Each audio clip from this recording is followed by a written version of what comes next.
Hello and welcome. My name is Markus Müller. I'm the founder of Pristine Systems. So how do you structure your business plan?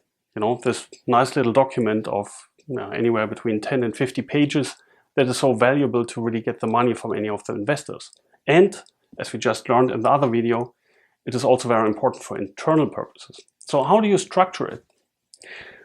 I came up with this overview, and you can get this on my website. A little bit hard to read in this video, I guess, but let me walk through it. So the structure of pretty much every business plan I've ever seen has 4 to 5 different categories. It always starts with an executive summary. So this is not what you should start writing on, because at that point you really don't know what you want to say yet, what the really good outcomes are and how to word it. So definitely recommend to start with the business section, then the market. This takes a lot of research here. Then the financials, which is also more an internal view. You have to go back and talk to your CPA and accountant or controller. And then any of the exhibits that you might have to put in there. So let's go through the structure a little bit. The business explains basically exactly what it says, your business in terms of the business model, the business strategy, the products and services, and most importantly, the risk. So don't make the mistake that you lowball the risk in your business plan. No investor will believe you. Okay. Keep in mind that I think it was 95% of all entities will be closed within 5 years. And, this is due to some risk that people didn't really account for. So then very important things are the competitive differentiators. So why is your product or service superior compared to other companies? You really should elaborate on this one. This is very important for an investor. Then you have to put together some milestones and talk a little bit about the employees. You can have 5 to 10 more bullet points and different things in this area of the business, but I think this is the key. These are the key elements that you definitely should have in your plan. Then the most time-consuming things, in this business plan is basically around the market and the financials, because here you have a really good understanding, where you're heading, what you're doing. But to analyze the market correctly, that can take quite some time. I mean, think of maybe 50 to 100 hours basically in this block here. Okay. So the market, you have to analyze the target market for your product or service. And that can be, based on localization, so a specific city or, one state or 2 or 3 states, or, any form and combination of a target market from a geographical standpoint.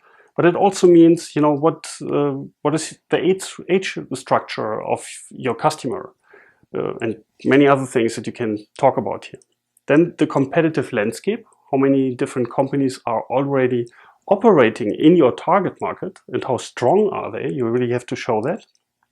Then a market analysis, which puts a little bit more the dollar signs and the behavior of the market together, in context of all of this.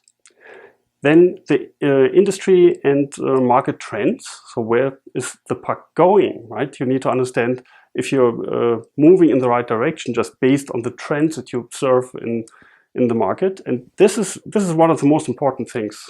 I would say spend really lots of time here, because if you figure out that what you're just producing and what you're trying to do on, based on your internal roadmap does not fit at all into the trends, then you're in deep trouble, right? So this is a very valuable exercise for yourself, obviously. Then your marketing strategy belongs in there, and the growth strategy as well. So let's switch gears to the financials. This is a little bit better known because it's internal, and it's divided into the past performance and the future performance. This is what an investor would like to see. So in the past performance, it's pretty straightforward. Talk to your CPA, accountant. You need your income statement, your balance sheet, your cash flow statement, and that's pretty much it. Just hard facts, numbers, nothing else. Then the future is how do you use the funds from the investor that you're trying to get? This is a very important question, and that will be asked every single time when you go to a funding round. The last thing that you would want to do is to spend it a little bit in free will, if you will. I mean, you really have to have a plan. What exactly are you gonna do with the money from the investors? Then a financial outlook, in terms of your sales and profits and everything. Your financial model, so how do you generate the profit? The targeted sales growth, your budget and cash flow projection, and the break-even analysis. I mean, parts of this could be also called a pro forma. Maybe you heard this term before. And then this, the first 4 points are basically the explanation of it. And then in the point number 5, exhibit, you just add some of the documentations. If you have bigger tables, for example, you put it there.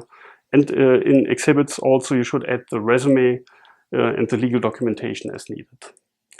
And, after you're through all of this, then I recommend you should finalize the document with the executive summary, because now you exactly know what you want to tell them, right? And this is, keep in mind, the executive summary might be the only thing that an investor is reading. And, based on the content of the executive summary, he might invite you or not invite you to the meeting. So I hope that helps a little bit. See you the next time.